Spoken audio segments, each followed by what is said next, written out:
جی تو السلام علیکم. میں آپ کے لیے عشق کی آوارگی کا سیکنڈ ایپیسوڈ لے آئی ہوں اور امید کرتی ہوں کہ انشاءاللہ آپ کو بہت پسند آئے گا. It's bold novel romantic and interesting story. آپ بہت لائک کریں گے اس اسٹوری کو. تو ایپیسوڈ کو کرتے ہیں اسٹارٹ. Episode number 2. نورے جیسے ہی گھر میں داخل ہوئی خاموشی نے اس کا استقبال کیا، جس سے اسے اندازہ ہوا کہ اس کی سوتیلی ماں سو رہی ہے. اس نے شکر بھرا سانس لیا کیونکہ وہ جانتی تھی کہ اگر اس کی ماں جاگ رہی ہوتی تو یقیناً نورے کے اتنی دیر سے آنے پر وہ خوب تماشا لگاتی اور اس کے کردار پر انگلی اٹھاتی. آج کے ہوئے واقعے کو یاد کرتے اس کی آنکھیں ایک بار پھر آنسوؤں سے بھر گئیں. اپنے لبوں پر اس ستمگر کا شدت بھرا لمس محسوس کرتے ہوئے وہ سسکی. اپنے بہتے ہوئے آنسوؤں پر قابو پاتے ہوئے وہ جلدی سے اپنے کمرے میں بند ہو گئی تاکہ کوئی اسے روتے ہوئے نہ دیکھ لے. وہ تھی ہی ایسی. ہر تکلیف، ہر درد اکیلے ہی تو برداشت کیا تھا اس نے آج تک، اپنی سوتیلی ماں کے ڈر سے. اس نے آج تک کوئی دوست نہیں بنایا تھا اور اپنے باپ کے ساتھ اس کی سوتیلی ماں اسے بیٹھنے ہی کب دیتی تھی. حساس طبیعت کی وہ معصوم سی لڑکی بچپن سے نہ جانے کیا کیا تکلیفیں برداشت کرتے ہوئے بڑی ہوئی تھی. کمرے کا دروازہ بند کرتے نورے دروازے کے ساتھ لگی زمین پر بیٹھتی ہی چلی گئی اور ایک بار آج کا منظر اس کی آنکھوں کے سامنے لہرایا تھا، جس پر وہ خود پر قابو کھوتے ہوئے اس بار پھر اپنے ہاتھوں میں منہ چھپاتے زور سے رو دی. کاش کوئی اس معصوم کے دل کا حال جان سکتا. اگر کسی کو اس کے نکاح کا پتہ چل گیا تو کیا کچھ ہوگا. اس کے ساتھ یہ سب سوچتے ہوئے وہ مزید روانی سے رونے لگی. نورے کے جسم میں شدید درد کی لہر اٹھی جس پر وہ خود کو بمشکل گھسیٹتی ہوئی بیڈ تک آئی. بیڈ پر لیٹ کر کمرے کی لائٹ بند کرتے وہ آنکھیں موند کر آنسو بہانے لگی. روتے روتے کب اس کی آنکھ لگ گئی وہ نہیں جانتی تھی، لیکن دروازے پر ہونے والی مسلسل دستک سے وہ بیزار ہوئی. ارے او ملکہ عالیہ، تجھے میں خاص دعوت نامہ بھیجوں، باہر آ. خود کو سمجھ کیا رکھا ہے تو نے؟ اپنی ماں کی آواز سنتے ہی وہ فوراً اٹھی اور دروازے کی طرف بھاگی اور جلدی سے دروازہ کھولا. دروازہ کھولتے ہی اس کی سوتیلی ماں نے اسے کھینچ کر ایک زوردار تھپڑ مارا جس پر اسے اپنا دماغ گھومتا ہوا محسوس ہوا. باہر آ، تجھے میں بتاتی ہوں. وہ اسے بازو سے کھینچتی ہوئی باہر لے آئی. گھر کے کام کس نے کرنے ہیں بتا مجھے. میں ابھی کرتی ہوں سب کام. وہ نظریں جھکا کر بولی. آئندہ اگر تو نے وقت پر کام نہ کیا تو تیرے دونوں ہاتھ کاٹ دوں گی، سمجھی. خالدہ غصے سے چیختی ہوئی نیچے چلی گئی. پیچھے نورے اپنا حلیہ درست کرتی فوراً نیچے گئی کیونکہ وہ جانتی تھی کہ مزید دیر کی تو اس کی ماں کا کوئی بھروسہ نہیں کہ اس کے ہاتھ ہی کاٹ دے. ارے میرا شہزادہ آ گیا. داؤد کو شاہ ویلا میں داخل ہوتے دیکھ صبا بیگم کھلکھلاتے ہوئے بولیں. جی. اس نے فقط ایک لفظی جواب دیتے سب کو سلام کرتے اپنی پیاری دادی کی جانب محبت بھری نظروں سے دیکھا جو اسے اپنے پاس بیٹھنے کا اشارہ کر رہی تھی، جس کو سمجھتے داؤد مسکراتے ہوئے ان کے ساتھ جا بیٹھا. کہاں تھا میرا لاڈلا؟ وہ اس کا ماتھا چومتے پوچھ بیٹھی. بس ایک بہت ضروری کام تھا جسے وقت پر کرنا بہت ضروری تھا، بس اس لیے. اپنے بالوں میں ہاتھ پھیرتے وہ انہیں جواب دے رہا تھا. ہاں بہت ہی ضروری کام تھا ڈاکٹر صاحب کا. سکندر صاحب داؤد کی کاپی کرتے بولے. وہ اکثر داؤد کو چڑھاتے وقت اسے ڈاکٹر داؤد کہتے تھے. اپنے چچا سکندر کی بات سنتے ہوئے اس نے اپنی آنکھیں گھما کر انہیں دیکھا مانو جیسے ابھی کھا جائے گا.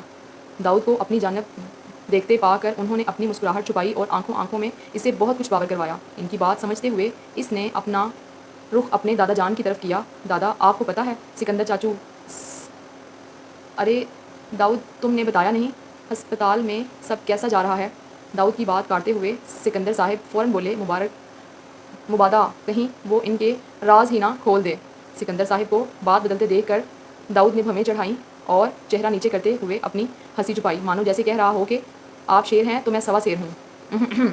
بڑی باتیں ہو رہی ہیں اشاروں میں. ہاں کیا بات ہے. ان کو اشاروں میں باتیں کرتے دیکھ کر برہان نے بیچ میں ٹانگ اڑائی. وہ داؤد کے کندھے پر ہاتھ رکھے سوالیہ نگاہوں سے دونوں کی جانب دیکھتے پوچھنے لگا. ارے کچھ ہوتا ہے اشاروں میں. یہی اشاروں میں وہ دوبارہ مسکراتے ہوئے بولا اور دونوں کی طرف دیکھنے لگا تاکہ انہیں تنگ کر سکے. چھوٹو کو بیچ میں نہیں بولنا چاہیے. سکندر شاہ فوراً بولے. اور برہان تم ذرا یہ تو بتاؤ کہ اس دفعہ بھی تم یونیورسٹی میں بینک ہی کر رہے ہو یا پڑھائی بھی کچھ کر رہے ہو. اس دفعہ داؤد نے اسے مخاطب کیا. داؤد کے پوچھنے پر وہ ایک دم سٹپٹا گیا. ارے بھائی آپ بھی نہ خواہ پریشان ہوتے ہیں. میں بس ابھی آیا. داؤد کے ہاتھوں اپنی شامت آتے دیکھ کر وہ فوراً وہاں سے رفو چکر ہو گیا. جانتا تھا کہ اگر داؤد نے پڑھائی کا پوچھنا شروع کر دیا تو آج وہ پٹے گا کیونکہ پڑھائی تو اس سے کبھی ہوئی ہی نہیں نہ ہوگی. اسے باہر کی جانب بھاگتے دیکھ کر سب کے چہرے پر مسکراہٹ آ گئی تھی. یہ ہے ایک بڑے رقبے پر تعمیر 3 منزلہ شاہ ولا جسے بے انتہا پیارا بنایا گیا تھا اور باقی خوبصورتی اس گھر کے مکینوں کی وجہ سے بڑھ گئی تھی. اس شاہ حویلی کی بنیاد التمش صاحب نے رکھی تھی جن کی شادی اپنی خالہ زاد رخسانہ سے ہوئی اور اللہ نے انہیں 4 خوبصورت بچوں سے نوازا، اور یقیناً یہ خوبصورتی بچوں کو اپنے ماں باپ سے وراثت میں ملی تھی۔ التمش صاحب کو اللہ نے تین بیٹوں اور ایک رحمت سے نوازا۔ پہلا بیٹا ابراہیم، جس کی شادی صبا کے ساتھ ہوئی، اور شادی کے 5 سال بعد اللہ نے انہیں ایک بیٹے سے نوازا جس کا نام انہوں نے داؤد رکھا، جو اس وقت 29 سال کا ہے۔ اتنے عرصے بعد بچے کی آمد پر خوب خوشیاں منائی گئیں۔ آخر کو حویلی کا پہلا بچہ جو تھا، اس طرح وہ سب کا لاڈلا بن گیا، خاص طور پر اپنے دادا اور دادی کا۔ اور اس کے بعد اللہ نے انہیں ایک اور بیٹا دیا جس کا نام برہان ہے، جو نہایت ہی شرارتی ہے۔ برہان اس وقت 23 سال کا ہے۔ اس کے بعد التمش صاحب کا تیسرا بیٹا، جس کا نام انہوں نے یاسر رکھا۔ یاسر کی شادی نایاب بیگم سے ہوئی اور اللہ نے انہیں ایک بیٹے اور 2 بیٹیوں سے نوازا۔ پہلی بیٹی کا نام میرب ہے، جس کی کچھ دنوں میں ہی شادی ہونے والی ہے، ان کے عزیز دوست کے پوتے سے۔ اس کے بعد آتی ہے کومل، جو انتہائی صبر کرنے والی لڑکی ہے، اور ان کا بیٹا حیدر، جو میرب کے بعد ہوا۔ حیدر کی منگنی اپنے چچا سکندر کی بیٹی سے ہو چکی ہے بچپن سے ہی، لیکن اسے اپنی منگ میں کچھ خاص دلچسپی نہیں۔ اس کے بعد آتے ہیں التمش صاحب سب سے چھوٹے بیٹے سکندر، جو بچوں پارٹی کے ہیرو ہیں۔ ان کے سپورٹر، ان کی جان آرزو کے ساتھ ان کی پسند کی شادی ہوئی، اور اس کے بعد اللہ نے انہیں ایک بیٹی سے نوازا جس کا نام زرتاشا ہے، اور سب پیار سے اسے زری کہتے ہیں۔ زری کی منگنی حیدر سے بچپن میں ہی ہو گئی تھی، اور آج تک صرف حیدر کے ہی خواب دیکھتی رہی ہے۔ پھر سکندر کو اللہ نے ایک بیٹا دیا جو اس وقت 17 سال کا ہے اور نہایت شرارتی بھی ہے۔ اس کا نام زربان ہے۔ 3 بیٹوں کے بعد اللہ تعالیٰ نے التمش صاحب کو ایک بیٹی سے نوازا جس کا نام زنیرہ ہے۔ 3 بیٹوں کے بعد آئی بیٹی تو سب کو بہت پیاری لگتی ہے، لیکن شاہ ولا میں زنیرہ کا نام لینا بھی گناہ سمجھا جاتا تھا۔ کوئی نہیں جانتا تھا وہ کیسی دکھتی تھی یا کہاں ہے۔ خیر، رات کا کھانا بہت پرسکون ماحول میں کھایا گیا۔ کھانا کھاتے ہی سب اپنے اپنے کمروں میں سونے کی غرض سے چلے گئے، کیونکہ کل سے ان کی مصروفیات اس قدر بڑھ جانی تھی کہ شاید کوئی سکون سے سو سکے گا۔ لیکن ایک شخص اپنی گاڑی کی چابی اٹھاتا کسی کو خبر کیے بغیر وہاں سے چلا گیا۔ نورے سارا کام سمیٹتی کھانا کھاتی اپنے کمرے میں آئی۔ آج وہ ضرورت سے زیادہ تھک گئی تھی۔ اپنے کمرے کا دروازہ بند کرتے وہ جیسے ہی مڑی، کسی کے وجود کو اپنے بستر پر لیٹا پا کر اس کی سانسیں تھم گئی تھیں۔ آپ یہاں؟ وہ کانپتے بولی۔ داؤد، جو سامنے اپنی خوبرو شخصیت کے ساتھ بڑے حق سے اس کے بیڈ پر بیٹھا نہ جانے کب سے اس کے کمرے میں آنے کا انتظار کر رہا تھا، اس کے بولنے پر اس کی جانب متوجہ ہوا۔ نورے کو دیکھ کر اس کی آنکھوں میں سکون اترا تھا۔ وہ تھی ہی اتنی پیاری، یا یوں کہہ لو کہ وہ داؤد کے دل کو اس حد تک بھا گئی تھی کہ اسے اپنا سکون نورے میں نظر آنے لگا تھا۔ اسے حیران دیکھ کر داؤد مسکرایا۔ مجھے یاد کر رہی تھی نا؟ تو میں نے سوچا اپنی چھوٹی سی جان کی کیوں نہ آج جان نکال ہی دوں۔ وہ کہتے ساتھ اس کی طرف بڑھا۔ نورے داؤد کو اپنی جانب آتا دیکھ کر گھبراتی ہوئی پیچھے ہٹی، مگر فرار تو یہاں ناممکن تھی۔ داؤد اس کے پاس آ کر اسے بازو سے پکڑتا، اپنے پاس کرتے ہوئے اپنے سینے سے لگا گیا تھا۔ کچھ دیر اسے اپنے سینے سے لگائے سکون حاصل کرتے وہ اس سے دور ہوا اور نورے کو سنبھلنے کا موقع دیے بغیر اسے اپنی باہوں میں بھرتا بیڈ کی جانب چل دیا۔ بیڈ کے قریب پہنچتے ہی اسے بیڈ پر لٹاتے ہوئے کمرے کو لاک کرتا اس کے پاس آیا اور فوراً اپنی شرٹ اتاری۔ نورے اس کی ساری کارروائی سمجھتی فوراً بستر سے اتری اور واش روم کی طرف بھاگی، لیکن اس سے پہلے ہی داؤد اس سے پیچھے سے تھامتے ہوئے اس کے کندھے سے شرٹ سٹاتا اپنا لمس چھوڑنے لگا۔ وہ مسلسل اس کی گردن سے کان تک کا سفر کرتا، واپس گردن پر آتا، وہاں سے کندھے کو چومتا، خود کو پرسکون کر رہا تھا۔ نورے بیچاری تو اس کی جرت پر تڑپ گئی تھی۔ اس سے پہلے کہ وہ بولتی، داؤد اسے دوبارہ اٹھاتے ہوئے بیڈ پر گرا گیا۔ پلیز مجھے چھوڑیں، یہ آپ کیا کر رہے ہیں؟ وہ داؤد کو اپنے اوپر گھیرا بناتے دیکھ کر بولی، جانا، ملن کر رہا ہوں آج ہم دونوں کے ملن کی رات ہے، اسے میں خراب کیسے کر سکتا ہوں؟ یہ کہتے ہی داؤد نے اس کے دونوں ہاتھوں کو مضبوطی سے پکڑا اور شرٹ کو اس کے جسم سے دور کر دیا، جس سے اس کا خوبصورت وجود نمایاں ہو گیا، جس پر دوپہر والا ہی بلاؤز موجود تھا۔ داؤد کی آنکھوں میں چمک بڑھتی، تبھی فوراً اس کے بلاؤز کی سٹرپس کھولتے ہوئے اس کی دھڑکنوں کو ہر پردے سے آزاد کر گیا تھا۔ داؤد کی اس حرکت پر نورے شرمندہ ہوتے رونا شروع ہو گئی۔ ایسے رونے سے کچھ نہیں ہوگا میری جان، تمہیں میرا ساتھ دینا ہوگا۔ داؤد نورے کو روتا دیکھ فوراً بولا۔ نورے کے اس قدر خوبصورت اور بھری ہوئی دھڑکنوں کو دیکھ داؤد کے وجود میں آگ ہی تو لگ گئی تھی۔ پلیز یہ سب مت کریں، پلیز کوئی آ جائے گا۔ نور نظریں جھکاتے ہوئے مسلسل روتے ہوئے انکار کر رہی تھی۔ داؤد اس کی باتوں کو نظر انداز کرتے اس کے لبوں کو اپنی دسترس میں لیتے ہوئے انہیں چومنے لگا۔ وہ کبھی اس کے اوپری لب کو اپنے ہونٹوں میں لے کر چومتا تو کبھی نچلے کو، کبھی اس کی کان کی لو کو اپنے دانتوں میں دباتا تو کبھی اس کی بیوٹی بون کو لبوں سے رب کرتا۔ نور جو اسے بار بار پیچھے دھکیل رہی تھی ایک دم نڈھال سی ہو گئی۔ اس کی حالت دیکھتے ہوئے داؤد نے اس کے ہونٹوں کو رہائی بخشی۔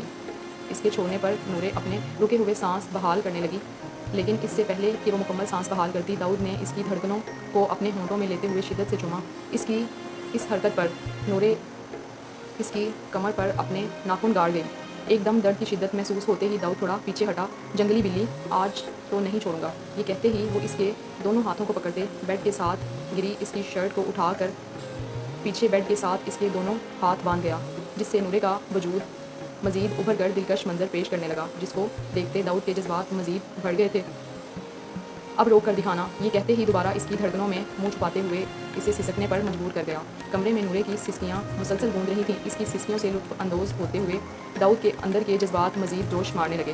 وہ اس کی دھڑکنوں سے اس کے پیٹ پر جھکتا وہاں رب کرنے لگا۔ داؤد کا ہاتھ اپنی نازک جگہ پر جاتا دیکھ کر وہ اونچی آواز میں رونا شروع ہو گئی۔ اس کی آواز سنتے ہی داؤد ایک بار پھر اس پر رحم کھاتے ہوئے پیچھے ہٹا۔ نور کے سرخ پڑتے جسم کو دیکھتے ہوئے اسے اپنی شدت بھرے جذبات کا احساس ہوا، جس پر وہ کچھ نرم پڑا اور اس کے ہاتھ کھول دیے۔ ہاتھ کھولتے ہی نورے چہرہ ہاتھوں میں چھپائے روانی سے رو پڑی۔ پلیز مجھے جانے دیں، نہ کریں میرے ساتھ یہ، وہ ہچکیاں لیتے ہوئے بولی۔ نورے کو روتے دیکھ داؤد نے اس کی آنکھوں پر چھپتے اس کے آنسو چنے۔ کیوں ظلم کر رہی ہو اپنی ان نازک آنکھوں پر میری جان، وہ اسے پیار سے کہتے ہوئے اپنے ساتھ لگاتے سہلانے لگا۔ نور کے کچھ حد تک پرسکون ہونے پر داؤد پھر سے بولا، دیکھو نورے میری جان، یہ سب تو میں نے کرنا ہی ہے، تم خود کو میری شدتوں کا عادی بنا لو، اس طرح رونے سے کچھ نہیں ہونے والا، چلو اب اچھے بچوں کی طرح اپنا ٹراؤزر بھی اتارو۔ کیا یہ آپ کیا کہہ رہے ہیں؟ دیکھو یہی بات تمہاری مجھے غصہ دلاتی ہے، وہ کہتے ہی اسے پکڑتے ہوئے اس کے وجود کو ہر عارضی پردے سے آزاد کرتے ہوئے اپنی بھی پینٹ اتارتا دور اچھال گیا تھا۔ داؤد کو اپنے سامنے ایسے دیکھ کر اس کا سانس ایک دم رک گیا، وہ شرم کے مارے آنکھیں بند کر گئی۔ نورے کو آنکھیں بند کرتے دیکھ کر داؤد نے اس کے نازک وجود کو ہلانا شروع کر دیا۔ وہ بار بار اس کے وجود کو جھٹکے دیتے ہوئے اس کے وجود میں بالکل مدہوش سا ہو گیا۔ تھوڑی ہی دیر میں وہ نورے کے وجود کو پسینے سے شرابور کر گیا۔ وہ کبھی اس کے ہونٹوں پر جھکتے ہوئے خود کو سیراب کرتا تو کبھی اس کے دل کے مقام پر بوسہ دیتا۔ نورے کی کمر کو اونچا کرتے وہ اس کے وجود کی گہرائیوں میں شدت سے اترتے اس کی چیخیں نکال گیا تھا، لیکن اس سے پہلے کہ نورے کی آواز کمرے میں گونجتی وہ فوراً اس کے ہونٹوں پر اپنے لب رکھتا اس کی آواز دبا گیا۔ اس قدر شدت عمل پر نور کو لگا جیسے اس کے وجود سے جان نکل گئی ہو۔ درد کی ایک شدید لہر اس کے وجود میں دوڑی تھی۔ دیکھو کہا تھا نا تمہاری ننھی منھی سی جان ایک کر کے ہی دم لوں گا، بس اتنی سی بات تھی، اور میری جان ایسے ہی پریشان ہو رہی تھی جیسے کتنا مشکل کام ہو۔ اس کی باتیں سنتے نورے ایک بار پھر شدت سے روتی ہوئی نفی میں سر ہلانے لگی۔ اسے روتے دیکھ کر داؤد نے اسے رہائی دی اور اس کے ساتھ لیٹتے نور کا سر اپنے سینے پر رکھ گیا۔ وہ لمبے لمبے سانس لیتی، خود کو نارمل کرتی، اس کے سینے پر سر رکھے خاموشی سے رونے لگی۔ وہ جانتا تھا کہ نورے رو رہی ہے مگر پھر بھی کچھ نہ بولا۔ 15 منٹ تک اسے چپ نہ ہوتے دیکھ اس سے مزید رہا نہ گیا۔ نورے اگر تم اب نہ سوئی تو میں دوبارہ شروع ہو جاؤں گا، وہ سر اٹھاتے ہوئے اسے وارن کرتا بولا۔ اس کے غصے کا ہی اثر تھا کہ وہ چپ ہوتی جلد ہی نیند کی آغوش میں چلی گئی۔ اس کے بعد کچھ یاد آتے ہی داؤد کی آنکھیں مسکرانے لگیں۔ اسے یاد آیا کہ وہ کیسے چھپتے ہوئے اس کے کمرے کی بالکنی سے اس کے کمرے میں آیا تھا۔ وہ تو شکر تھا کہ نورے میڈم نے بالکنی کا دروازہ بند نہیں کیا تھا، ورنہ اسے اپنے شدت بھرے جذبات کے ساتھ شاید واپس ہی جانا پڑتا۔ ایک نظر نورے کو سوتا دیکھ کر وہ خود بھی سکون سے آنکھیں بند کرتا نیند کی وادیوں میں کھو گیا۔ رات کے 2 بجے حیدر اپنی ڈیوٹی سے واپس گھر آیا۔ پولیس میں ہونے کی وجہ سے حیدر اکثر رات گئے گھر آتا تھا۔ خاموشی سے پورٹ سے گزرتے ہوئے اچانک اس کی نظر سامنے بالکنی پر پڑی، جہاں اس نے دیکھا کہ کوئی حیولا کھڑا ہوا ہے۔ غور کرنے پر اسے اندازہ ہوا کہ وہ تو اس کی بڑی بہن کے کمرے کی بالکنی ہے جہاں وہ حیولا کھڑا ہوا ہے۔ حیدر کو خطرے کی گھنٹی بجتی ہوئی محسوس ہوئی۔ فوراً اپنی گن نکالتے ہوئے وہ میرب کے کمرے کی طرف دوڑا۔ کمرے کے قریب پہنچ کر اسے احساس ہوا کہ اندر سے کمرہ لاک ہے۔ کون ہو سکتا ہے بالکنی پر؟ یہ سوچتے ہوئے اس نے دروازے پر ہلکی سی دستک دی، لیکن کوئی جواب نہیں ملا۔ 2 سے 3 بار دستک دینے کے باوجود دروازہ نہیں کھلا تو فوراً وہ کمرے کی دوسری چابی لینے کے لیے بھاگا۔ حیدر کو شدید حیرت ہو رہی تھی اور ساتھ ہی پریشانی بھی کہ اس کی بہن صحیح سلامت ہے بھی یا نہیں، کیونکہ آج سے پہلے تو کبھی اس کی بہن نے کمرے کا دروازہ بند نہیں کیا تھا رات کے سوتے ہوئے، اور اگر کبھی بند کرتی بھی تو 1 یا 2 بار دروازہ کھٹکھٹانے پر وہ کھول دیتی تھی۔ چابی لے کر فوراً کمرے کی طرف آیا، لیکن اس سے پہلے کہ وہ خود دروازہ کھولتا میرب نے پہلے ہی دروازہ کھول دیا۔ ارے حیدر تم یہاں؟ میرب نے کہا۔ ہاں، وہ کہتے ہوئے فوراً کمرے میں آیا۔ یہاں کوئی ہے؟ یہاں کوئی ہے کیا؟ حیدر نے کمرے میں مکمل جانچ پڑتال کرتے پوچھا، لیکن کسی کو نہ پا کر وہ اپنی بہن کی طرف مڑا۔ کیا یہاں کوئی تھا؟ اس نے میرب کو غور سے دیکھتے پوچھا۔ اس کی بات سنتے میرب نے اپنے ماتھے پر آئے پسینے کو صاف کرتے ہوئے کہا، نہیں حیدر، یہاں کون آئے گا بھلا، اور وہ بھی رات کے اس وقت؟ اور تم اتنی دیر سے کیوں آئے ہو؟ دیکھو کتنی دیر ہو گئی ہے۔ میرب کی بات سن کر پہلے تو حیدر حیران ہوتا اس کی طرف دیکھنے لگا جو ایسے گھبرائی ہوئی لگ رہی تھی جیسے کسی جن کو دیکھ لیا ہو، لیکن میرب کی دوسری باتیں شروع کرنے پر خود کو تسلی دیتے ہوئے وہ اس کے ساتھ بیٹھ کر باتیں کرنے لگا۔ کافی دیر بات کرنے کے بعد وہ اس کے کمرے سے نکل گیا۔ سوچتے ہوئے حیدر کے دل کو کچھ ہوا تھا کہ اس کی جان سے پیاری بہن کل یہاں سے رخصت ہو جائے گی۔ اس کے اچھے نصیب کے لیے دل سے دعائیں کرتا ہوا وہ اپنے کمرے کی طرف بڑھ گیا۔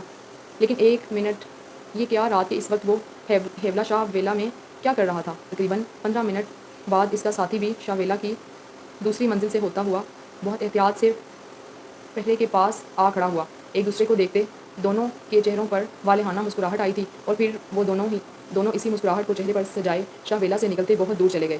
نہ جانے کل کا طلوع ہوتا سورج شاہ ویلا کے لیے کیا لائے گا۔